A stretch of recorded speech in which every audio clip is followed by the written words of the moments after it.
Thanks. A little tobacco in my throat. Today, on The True Reality, I'm going to be speaking with a singer-songwriter, cartoonist, and streamer, who I've known for about 5 years. We met while infiltrating a cult. He's a very interesting and creative gentleman, and the genius behind the indie act BeanTrees, my pal, James.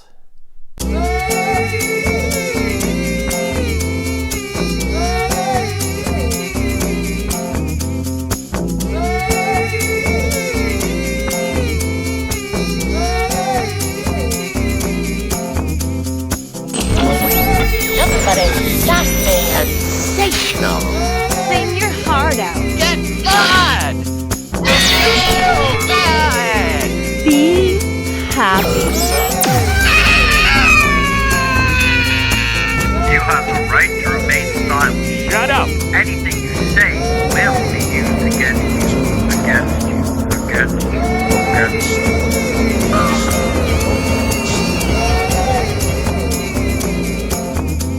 That's the true reality. All right, now let me turn around my camera. There we go. Hello. That should be better. How's it going, bud? Let's go. Oh god darn, you're a robot. Do you hear me clearly? And hold on. Yeah, I can hear you. Maybe if I go outside, it'll be better. Hold on. Robot. It was like boing dong. It's like, oh gosh. Sometimes I do that. Hold on. Let me get a coat.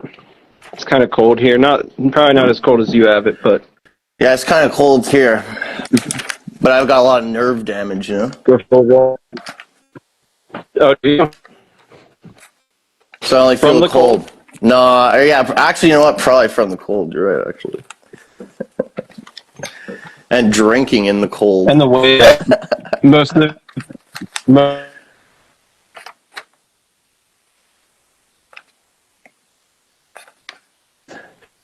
all that are our age, the way we lived the life in our younger years with team sports and all that being popular, like extreme. Like I always wonder what the toll that's going to take on my my knees and my back and all. Because you play hockey, right? Trying to put you down so I can put a coat on. I played hockey, and I skateboarded, and I surfed, and I played football up until 8th grade, and I played baseball all the way through, basketball all the way through, and then I played a lot of them into adulthood in like men's leagues. Yeah, that's the one I was wondering about. You play? Yeah, I played in beer leagues. That's awesome. But you're more smoking weed than drinking beer, probably, eh? Yeah, definitely. Yeah, sir. I remember you told me one time you used to play against a team that was all the police. Yeah, they were called the Ice Hogs. They were fucking assholes, man. So what you're telling me is you've gotten to body check a police officer before. Oh, we used to get in fights. Oh god darn, that's my dream. Yeah. They thought, like, and the funny part was about their team was that it came, like, our whole team had grown up playing. And then we formed an adult, like, tournament team, essentially. Okay. And so we would go and play like some tournaments around our local area or whatnot, and we played in a men's league, and they were in the men's league. They were called the Ice Hogs. They're probably still a team. I have since kind of retired. Okay. So every game we played them, they didn't like us. They thought we were dirty stoners, and we smelled like pot, and we drank on the bench, and we were really rowdy, and we all had sort of long beards or long hair, and it would get chippy. Essentially, throughout our years playing them, it got more and more chippy to the point of where when we would play them, there would be, fights on the ice. Wow, that's Never any charges pressed or anything like that. It was on the ice. They would talk shit in the parking lot, but it is what it is. We would talk shit back. that's awesome. Honestly, like the only person who else gets to like body check a cop is probably like a billionaire, and he like pays like $3 million to a random cop, and he's like, "Can I body check you? You found out a way to pretty much do it for free. Just be good at hockey." Yeah, you get to fight them and check them and slash them and talk shit to them. The one guy on the team, one time him and I got in a little altercation in front of the net. He hacked, my friend Scott was the goalie. He hacked at Scott's glove. Wow. And I think I jabbed him in the face and sort of pushed him off with my stick. Wow. And he started yapping. And what he said to me is, I make $100,000 a year. So, that's not enough. They couldn't pay me enough to do That's that nothing job. now. I hope he got a raise. But from that point on, we just called him $100,000. So, you're like, shut the fuck up, $100,000. Yeah. Yeah, just $100,000. I'd have to make $100,000 a day to risk my life. It's like, how much would you need to risk your life? At least $100,000 for the moment that gets risked. You know? I get $100,000 per pulling someone over per call. Seriously, oh gosh. I guess someone's got to do it, but not me. You know what I mean? Yeah, I'm not tall enough. It was I fun. You should though, have to be at least friggin' 7 feet tall to be a cop. You know what I mean? Yeah, it should be considered more like professional sports in a sense. Maybe as far as size and physical and athletic attributes, they shouldn't just be overweight men that drive around in a car. No, just a big guy that people are so afraid of, kind of, that they're not going to mess up anyways or something, you know? Yeah. Pretty soon it'll be robots. It will. It's going to be robots. Oh, God darn. Yeah, but they won't even look like people. It'll just be a box that shoots a laser at you. It gives you a few warnings, and then it just immediately tries to take you out. It'll just be like, it'll just be a microchip in your finger, and it electrocutes you. That'll be the police. I've told you 3 times to stop. That's funny. So, do you guys get arthritis? Because I guess you live sort of just over the border of Canada, kind of, eh? Yeah, I'd say we are 10 to 12 hours, maybe, from the closest point. How many of you guys do you think gets arthritis? How many out of 10 men do you find?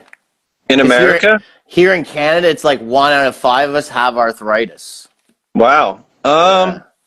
I'm not sure. I've never looked into that, but one guy that I worked with had his knuckles were 3 to 4 times the size of what they should have been, and the tips of his fingers were crooked.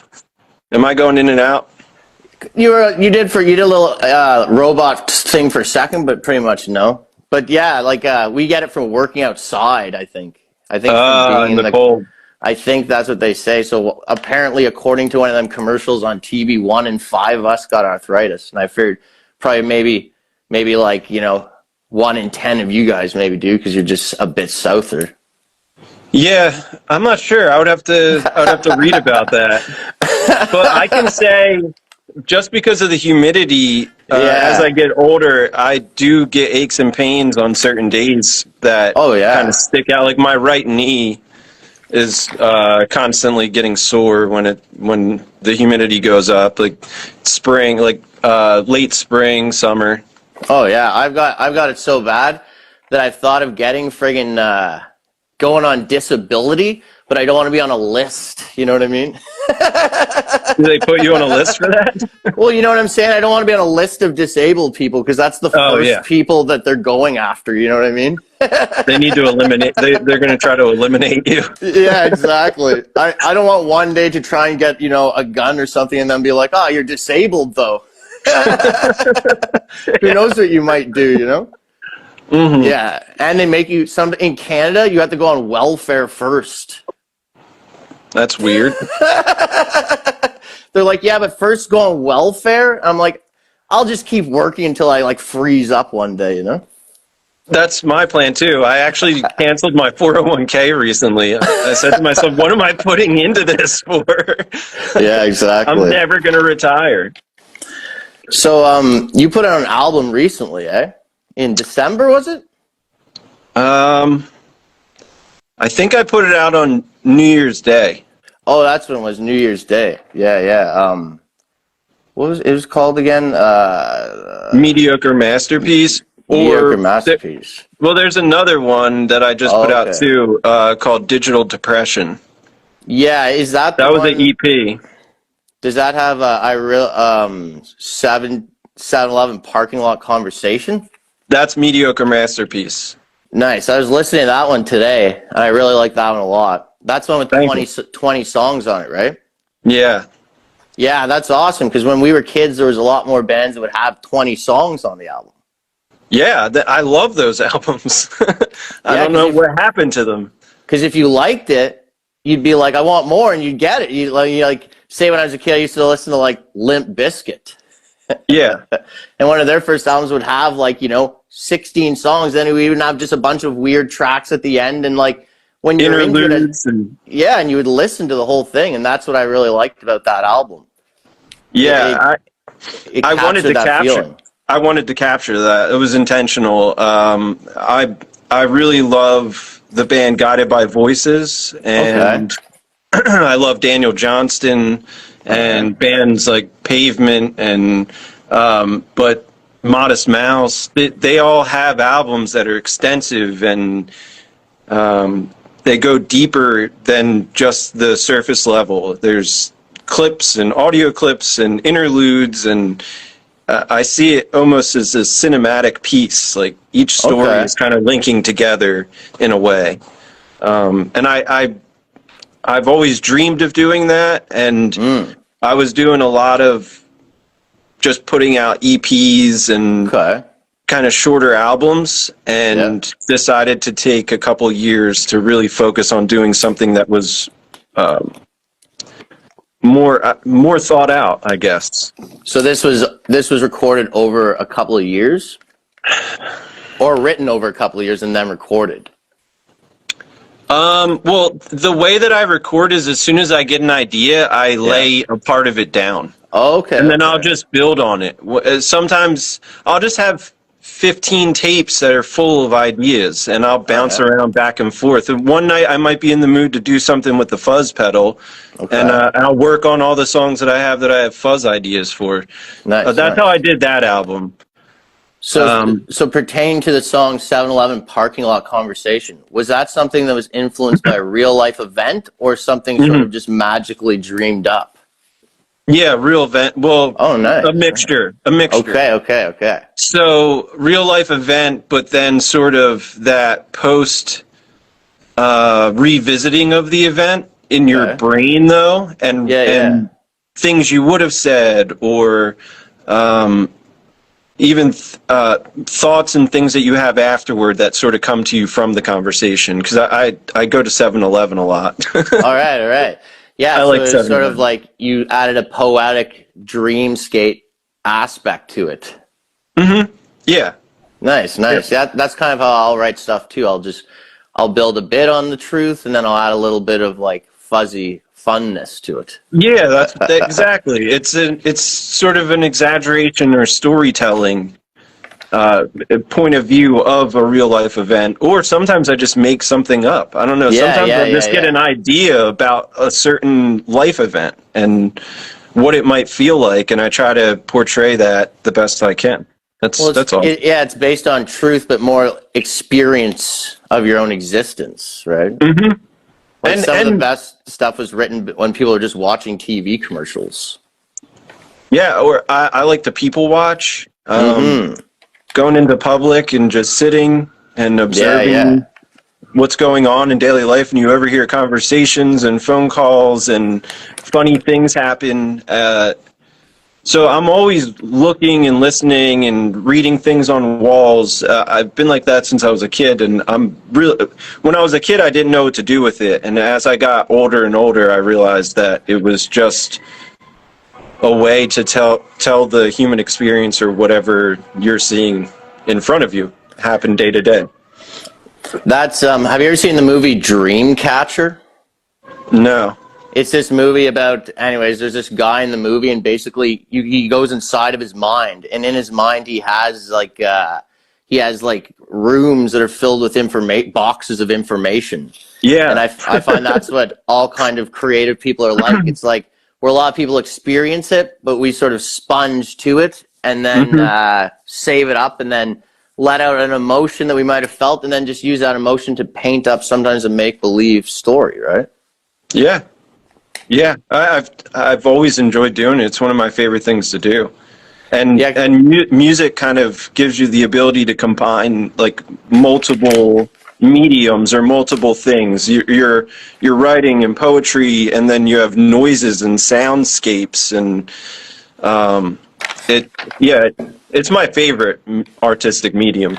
Well, and as we get older, it's like when we were younger, it was more of a way of expressing ourselves, and now it's like you're saying, it's almost like cinematic now. Now we see it in all these different dimensions than just a way to like be part of a group or to hang out with other people or to.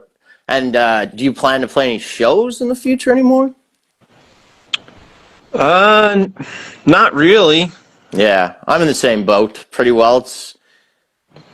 Yeah, but I don't see the benefit of it anymore because the soul has been sucked out of it for me. I don't know. I sort of got in a place of where I just really enjoy making the music. Yeah.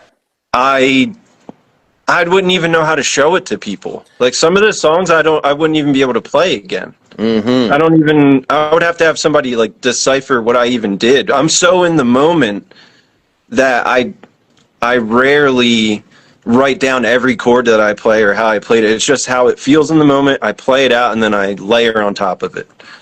And I feel that's when it really starts changing from something that's like a fun thing we do with friends to an actual form of art. When you're no longer even thinking of how am I going to make this work in the world. It's like no one when they're painting a painting is like I need an audience, and then maybe they'll hang it in a gallery. But ultimately, like no one's looking for too much attention when making a masterpiece. Like all the greatest things we've seen throughout history, all those great sculptures and stuff. There's no name written on it, really, And like the closer you can get to that, the more like a monk almost about you can get. I feel like that's when you might make something. Like when I listen to your latest stuff, I'm like I could hear this as like a song at the beginning of some movie, right? And it's like that's where what you're doing, you're like really boiling down, and then someone could just come across it and be like, here's whatever for it, and then you're like, sure, but you know what I mean? Like it's like you get more opportunity becoming a more better version of yourself than just trying to be like a social butterfly and always having to keep up with the Joneses, right? Yeah, I'm not good at that part. Every time or at least I do have some really close friends, so I don't want to make it seem like I don't. And I'm really thankful for those close friends that I do have. But a lot of times when I get accepted into a group, I don't know if it's me that ruins it or somehow it usually gets tainted. But I understand that I'm a difficult person to get along with. So I feel a lot of us feel that way. I don't put up much of a fuss when people get sick of me. I'm just like, okay, and I go away. Because I'm such a stubborn sort of person in a lot of ways that me and my wife get along really well, so it works. Exactly. But sometimes other people out in the world are like, yeah, I don't agree with that, or they get annoyed. So it's all good. There's no. Yeah, I find you're like me, where you'll prelude that annoyance by just sort of like stepping out of the situation before like you predict maybe if I kept talking in this group chat for a bit longer I might have to pimp slap someone, so I'm just gonna leave now, you predict like 10 steps down the line, you're like that could lead to that, so I'm not gonna rather than burn the bridge. I don't try to burn bridges, but I know when it's getting close to that spot, I'm usually find a way to be able to peacefully make my way away to where if I see you in public, it's just like, hey, what's up? But no, exactly. There's no point to have social rebellions, I don't want to argue or anything with people. People take maybe some of my views on life, and then they think that I'm an argumentative person, and I'm not. I have zero desire to argue with people about any of it. I'd rather just be left alone. Well, yeah, because you come across as a person that doesn't need to discuss what they believe with anyone. You just believe what you believe. Yeah, I don't even want to convince anybody. No, exactly. That's a better way to be. Yeah. I enjoy what I have going on, and I don't need anybody to like push me along. I'm motivated to keep doing it no matter what. So exactly. Yeah. That's awesome. So I was just thinking about your writing process, and you use like sort of like more analog equipment to record, right? Yeah. And you record all the instruments yourself usually? Yeah. There's a couple songs that have my friend Chris Markley on them. Nice. And then an old song. I think there might be one or two really old songs that maybe a couple friends play on. I put their names on there so people would know, but I'd say like 99% of it is just me. That's you can awesome. tell with the drums. I'm not a great drummer. I find it still works though, like because it's like still like it's like Velvet Underground or anything like this, and that's I love Velvet Underground, and even like you said, Daniel Johnston has a lot of music that is literally unlistenable, but it's the spirit. But it's still great. Or like G.G. Allen, like G.G. Allen has 2 songs you can listen to. But then, like, people are like, I love G.G. Allen. It's like, do you love G.G. Allen? You know what I mean? You just like what he represented or how he carried himself, or that he just wreaked havoc on the world for a short amount of time or something. You know, it's not necessarily his music. I wish he was still around now, but, like, cleaned up. You know what I mean? Recovered? He would definitely be like a spokesperson for, like, the Democrat Party or something like that, you know? Maybe, or you could imagine if he really cleaned up and sort of became a conservative Republican. Oh wow! Just totally did a full 360. Yeah. Like what's the guy from the Sex Pistols, Johnny Rotten? Oh yeah, that's like true, he kind of did. Yeah, he turned right wing in their eyes, at least I think. Oh yeah, gosh. I don't even know, but they call him that. Really? Yeah, but he's like, well, he's just like doing heroin. I just wanted to get fucked up. I never really listened to the Sex Pistols. Again, I used to like almost, when I was really young, like 17, 18, I was like, Sid Vicious is a cool figure, because I sort of looked like him. I had the black hair and I wore like the chain necklace with the little lock on it. And I was like, he's a cool guy to base myself on. Yeah, I know. When you're young, you can kind of get sucked into. But I never even heard the music. Yeah. Like what are their songs? Like something about the Queen, die Queen or something like that. That's kind of the theme. What was the name of the one popular album? It was yellow and pink and had the sort of graffiti. I just can see the images. It was very image based, What is it? Is it God Save the Queen? It must be. God Save the Queen! Or some deal like that, Yeah. You're cutting out a little bit there. I was never excited on my back. My back? It's talking all like crazy. It's like, my back. One second. Yeah. I'm on my porch.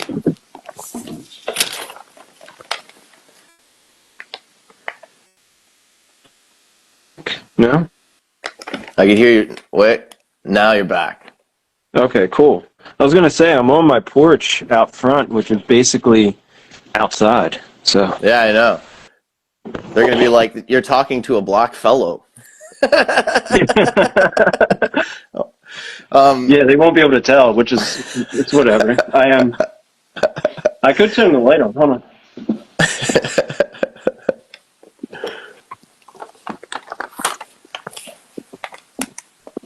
Oh, there you go. A little better.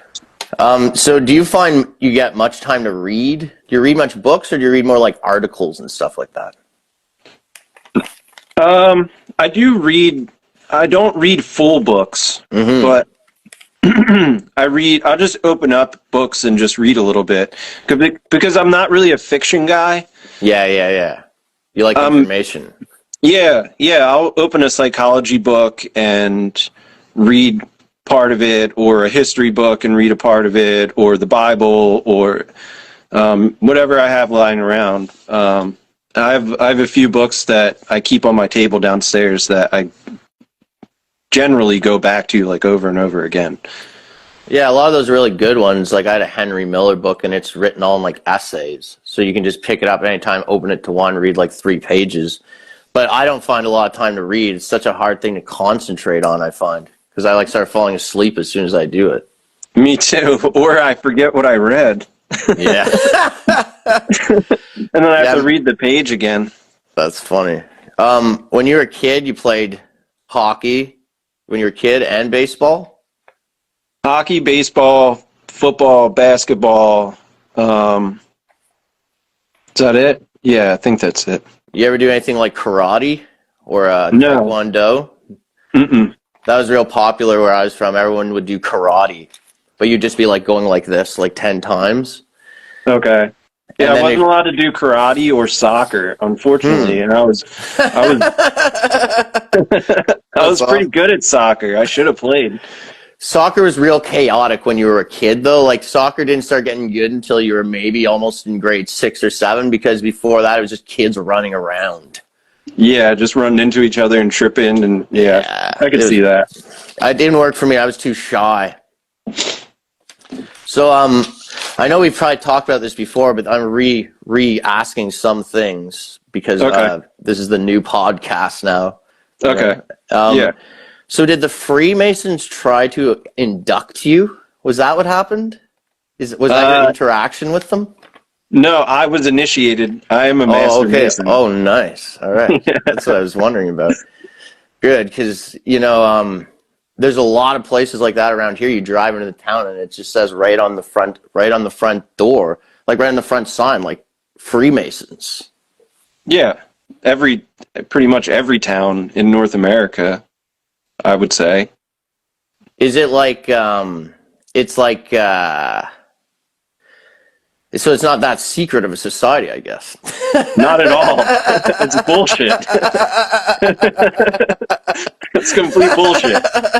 It's like Walmart. Like it's everywhere. There's no secret at all. You can look anything up that you want. It's basically like the Shriners at this point, right? How about this? There's more bullshit and lies about Freemasonry than information that's actually relevant to Freemasonry. Interesting. Because I literally don't know anything about it.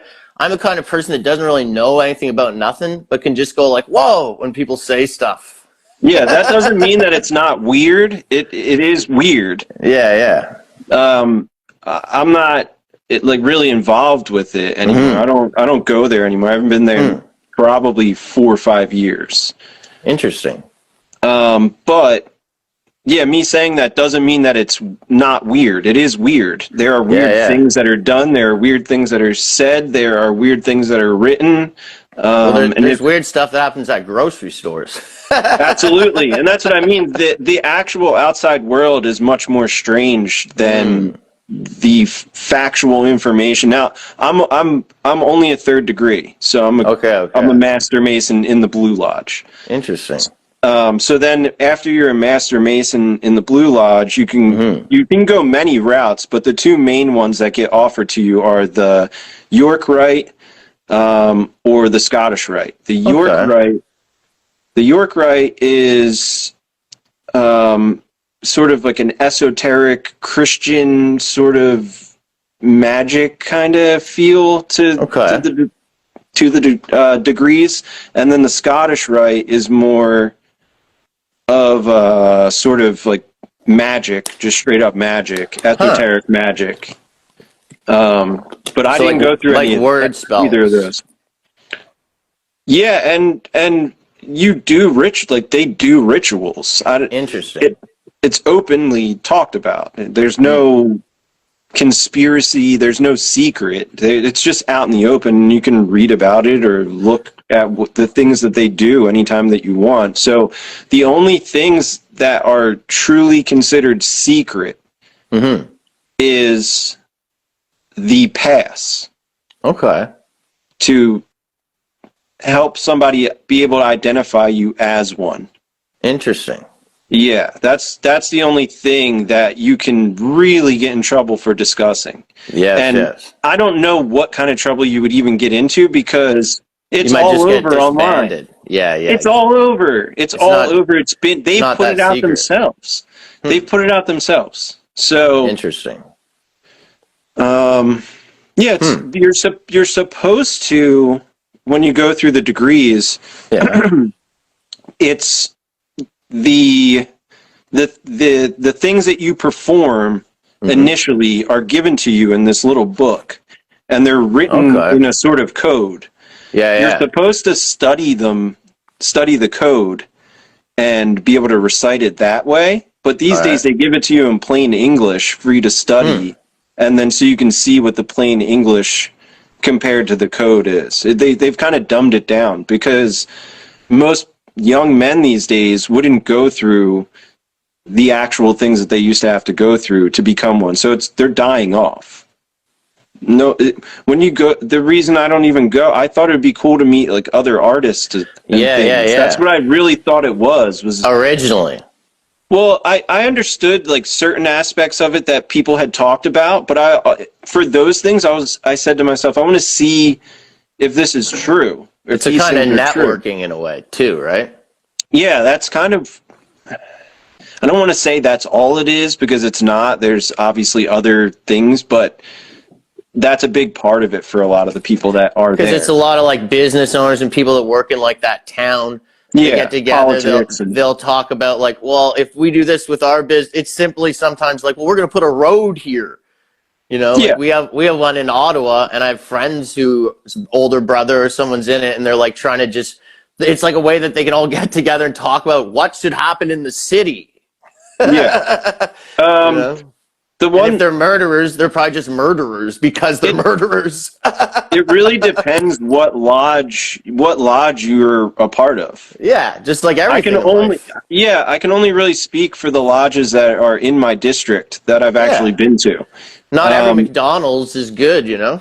Yeah, I don't know. I don't know what goes on in LA lodges. I don't know what goes on in they're different franchises, London. Basically, right? Well, each state in America has like a head guy. And that's how, and then it breaks down further to your district, to then your township or whatever, your exact lodge. So you have a head guy for each level that you're at. That's the other thing. It's so compartmentalized. You really don't know what's going on above until you go to that. Interesting. In a sense. So it's very journalistic to go into that kind of a thing. Yeah, that's kind of was how my approach was to be able to, because I like to observe things for myself. Yeah. And I didn't feel as if going there and going through it, I asked for protection and I prayed and I went through it and I witnessed it for myself. And I can say that I've seen it and not just watched a YouTube video or read about it on a message board. Exactly. They fucking slice you and you bleed on a checkerboard floor and they do incantations over you. No, it's just not true. I believed it a little bit because it kind of scared me. I'm like, wow, that sounds crazy. How could that be going on? And nobody in real life actually talks about it. And they actually joke about a lot of that stuff. Oh, I bet. Like the older guys, they're like, what the fuck is wrong with your generation? But again, I don't know every law. I don't know. I just know what I've seen. Well, me and Yannick were discussing it, and it's like there's some level of like what people would consider magic and spells that's actually like formulas for your mind and like your persistence to do something that like some like hardcore Christian types will say, like, if you participate in any of that ritual or magic kind of stuff at all, right, you're participating in Satanism. But then they themselves are doing it on you. Yeah. Because they just want you to not be able to use any magic that's available in the world, and for you to just be like a peasant slave to their like grandeur. So there's got to be some in between where using like formulas, like reading Think and Grow Rich and using the formulas, where obviously Think and Grow Rich was influenced by some kind of occultic spellcraft. But if you use it in a business context, you can actually become successful, you see? So it's like, I see that a lot of it like that, where some people get all like black-pilled about it. They're like, they have to like cut a goat or something. Yeah. See, it used to be an organization run by the common man. Like, it was Masons, the Masons Union. That's kind of what it was. It was almost a labor insider union. Well, until they got infiltrated, the king didn't like that they were meeting in secret. I see. That they took an oath of secrecy that was higher and above their oath to the king of being truthful to him about something. They were above that because the elites and the royals and the Pope and church leaders around the world, they all needed Masons to build their structures. To build strong structures, you needed Masons.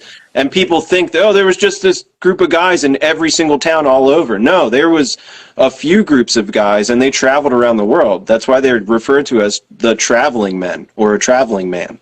They were free to travel because they worked for the people that made the rules. They didn't have to stay back in their small town and become a blacksmith because their dad was a blacksmith. These people, they almost became a ruling bloodline of themselves. They became so powerful that the king and the Pope and all of these people needed their labor so bad that if they decided to screw anybody and not work or strike or any of that, it was then affecting the Pope and the king and the royals and, whoever, the senators or wherever you were, Rome. So they held a sort of power.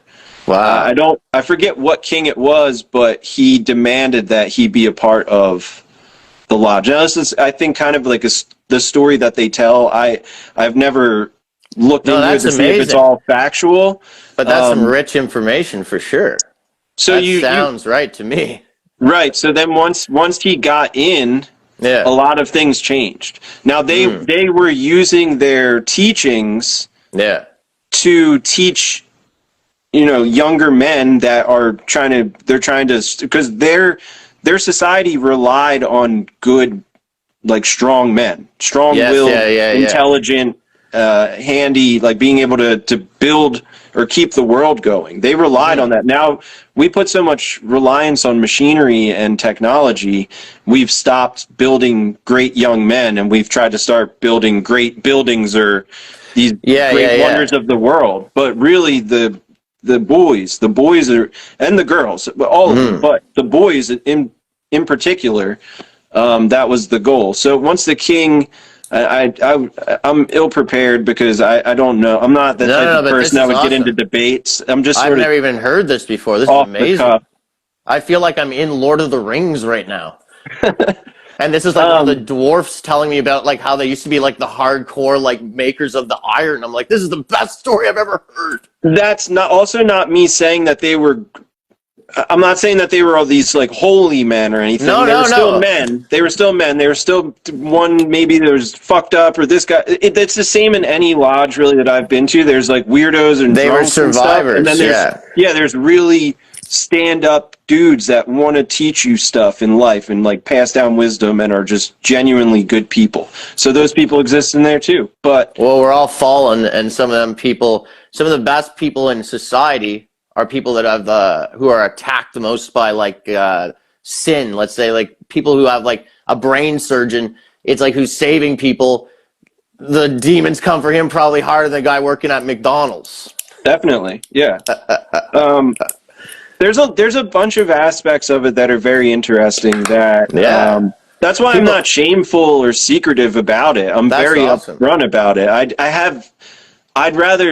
I really like talking about it. I like reading about it. I'm really interested in it, and becoming one has kind of given me that inside track of learning a few other things of how it could be really beneficial for certain people. But I'm also not the type of person that tries to get anybody to join, because it's not what it's about. It's about kind of attacking and chiseling away and trying to perfect my form a little bit for the benefit of my family.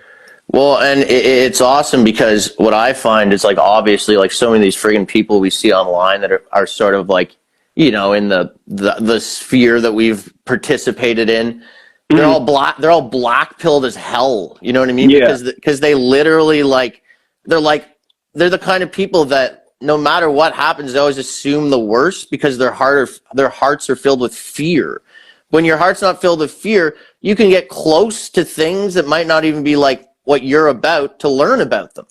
And you can also take risk in life here and there and feel as if, you know, I don't know. I understand that life is temporary.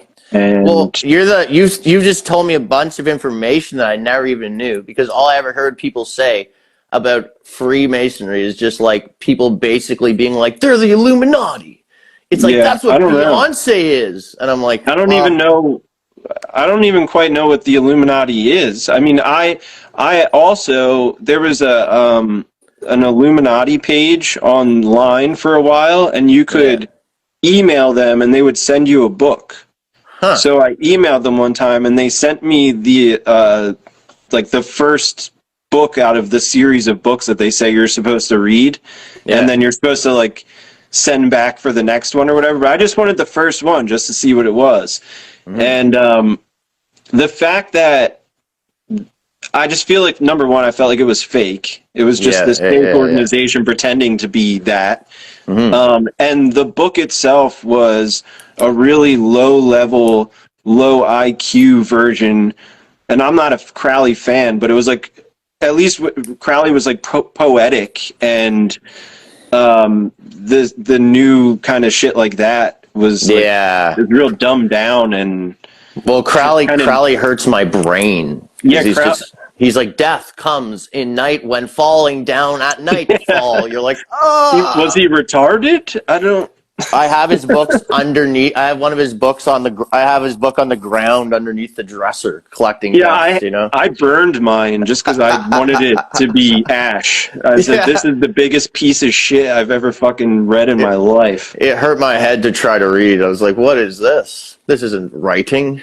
This is just words. The fact that people worship that shit really, I mean, I believe if there's an Illuminati that Ordo Templi Orientis is probably it. Yeah. Because they're so gay. They're so gay. Exactly. They like kissing each other secretly, for sure. Yeah. Why not just openly for the world to judge, you know? I know that these things exist, and but what is everybody afraid of? I don't understand. I don't know. The people that are a part of those things. Yeah. There's not much that they can actually do in the mind of these paranoid people that they think these work. I don't think a lot of that is true. I don't know. I think they mostly mingle in the financial world, really. Most damage is done. Yeah, it's just like backdoor deals. That. Yeah, it's basically lobbyists. On a smaller, different versions of that. So that's where they'll go talk about how they're going to do this business deal, and then some of them are weird. And I think. The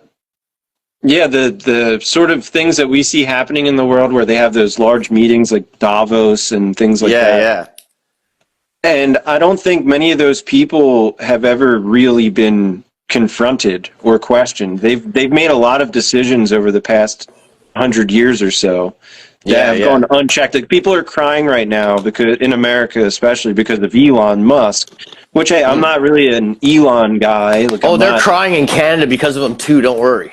But you want to talk about unchecked, unelected power? You're starting there. Yeah. Oh, exactly. They're all like straw men to make you like forget about what is already being done illegally. Yeah. Don't you They're remember like when we were? jesters. Yeah, just a few years ago, we were living in fucking 1984, dystopia. Now it's 1985. We still are. It's even worse. Yeah, it's December of 1984 right now. Yeah. Horrible. Yeah, I don't know, because there in the States, it's all like connected really strongly to Hollywood, right? And it's like, so it's like almost like Hollywood and the Hollywood machine and all of the politics blends. So the whole world's looking at it like they're watching any old movie. But where I am, it's all like theater actors. Really? Well, you know what I mean? Because like our politicians and the people that are in charge aren't famous. Yeah. So, but they wish they were, and they act like they are, and so that almost makes them more entitled. Like, you know how like a billionaire is usually pretty cool because he like does whatever he wants all the time. And he's like, "Hey man, how's it going?" But then like a guy with $2 million is like a huge asshole, and he's like, "Fuck you." So it's like all of our politicians are like the most edgy people that act like they're like part of like the French Revolution or something, you know? Because no one knows them, and that makes them even more mad because they're like, we should be as famous as the Americans. Yeah, Like, dude, that actually that touches on just life in general. Is the idea of fame is that I feel most people are really craving it these days to replace that sort of essence of life that we're missing. Yeah, it almost it makes people feel like, oh, that'll make something better. Yeah, at least I could have that. Oh, for sure. For me, I try to see like into the future, and I go, one of the most valuable commodities is being able to do something on the internet to do with performing of any kind. And where like doing a regular job is either going to be taken over by robots or like cheaper workers. So in the end, all that'll be left is like being able to do something on the internet.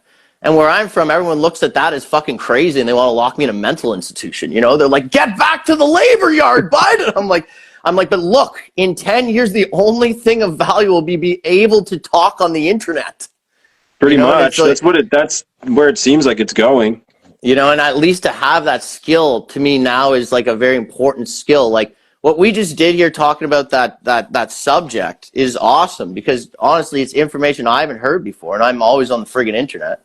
And it actually breaks a lot of sort of like paranoid barriers of what people think about it, because they're always just tying it to like the most, because I think what Hollywood does especially is makes itself seem scarier than it is, because then people want to buy the tickets. They you know puff what I up mean? their feathers.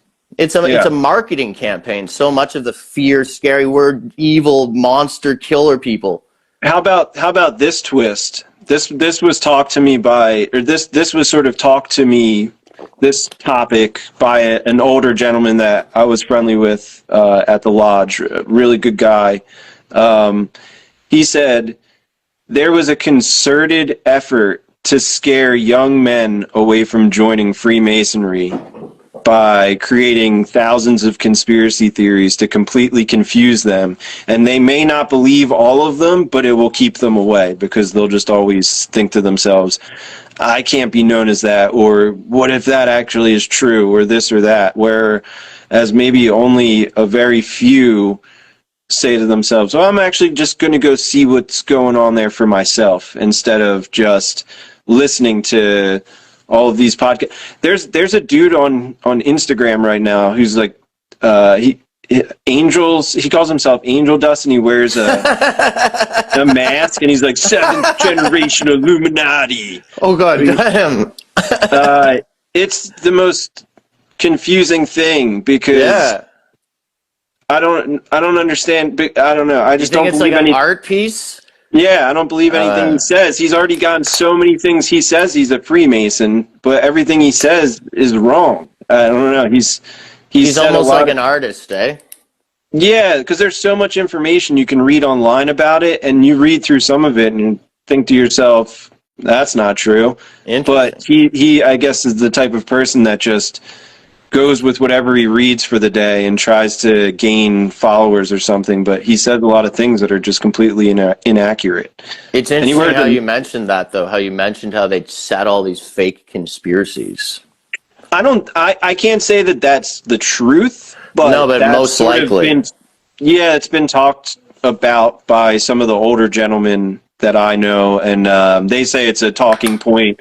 They meet, like, the whole state will meet yearly or sometimes monthly, and they'll go to certain parts of the state, and they all socialize and whatever, and that's kind of a talking point that he brought back to me as a young guy, who basically he was saying, you actually went through with it, whereas it's talked about that a lot of the reason the numbers are dropping so much is because people are scared of it.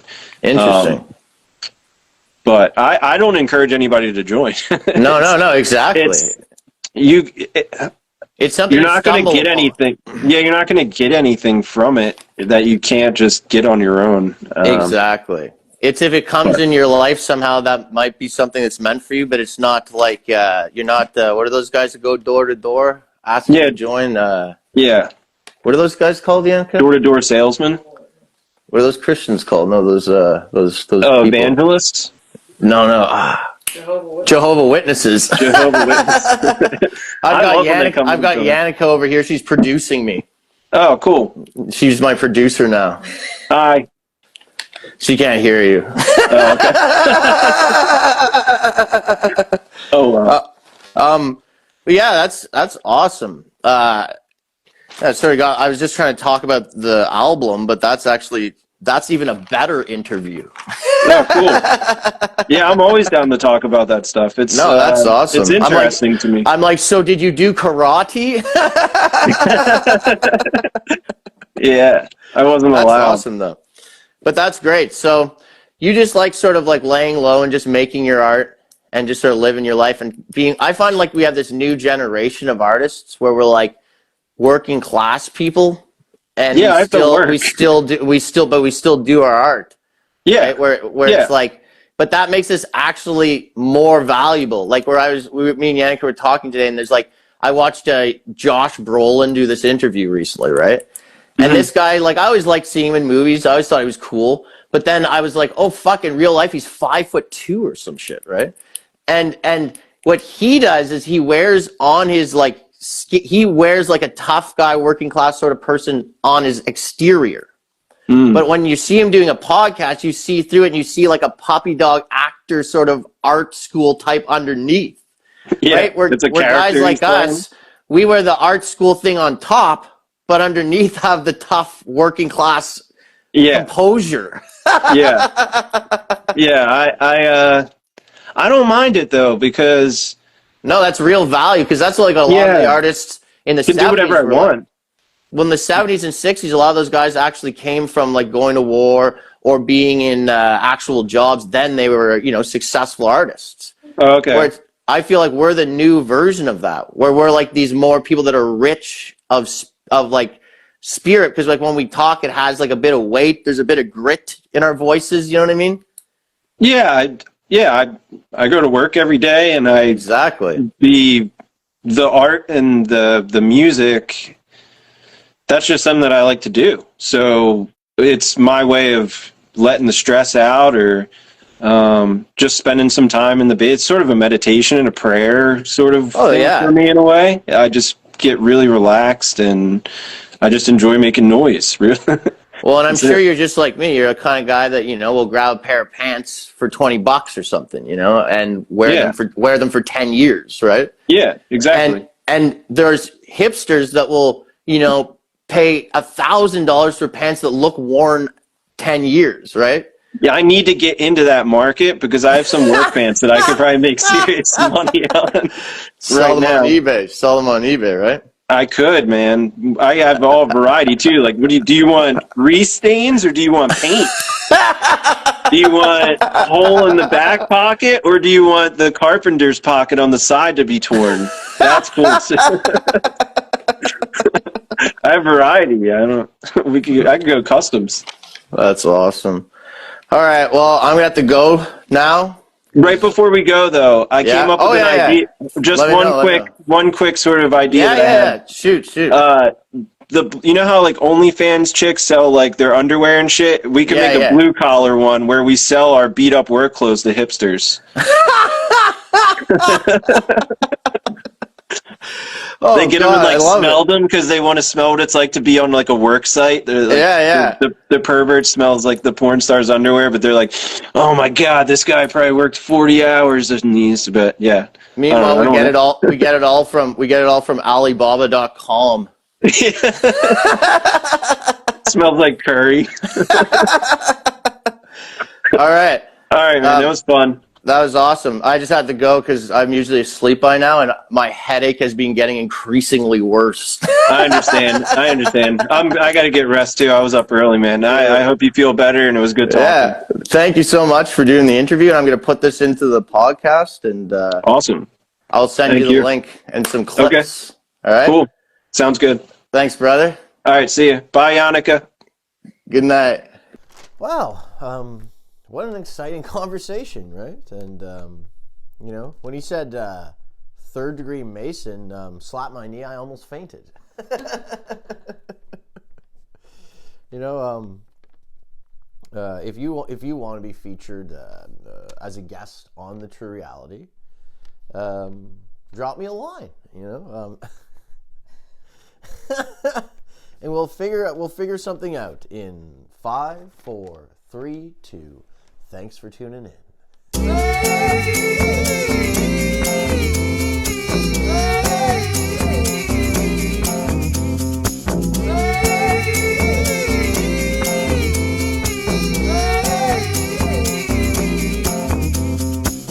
Somebody stop me. Sensational. Sing your heart out. Get God. God. Be happy. You have the right to remain silent. Shut up. Anything you say will be used against you. Against you. Against you. Against you.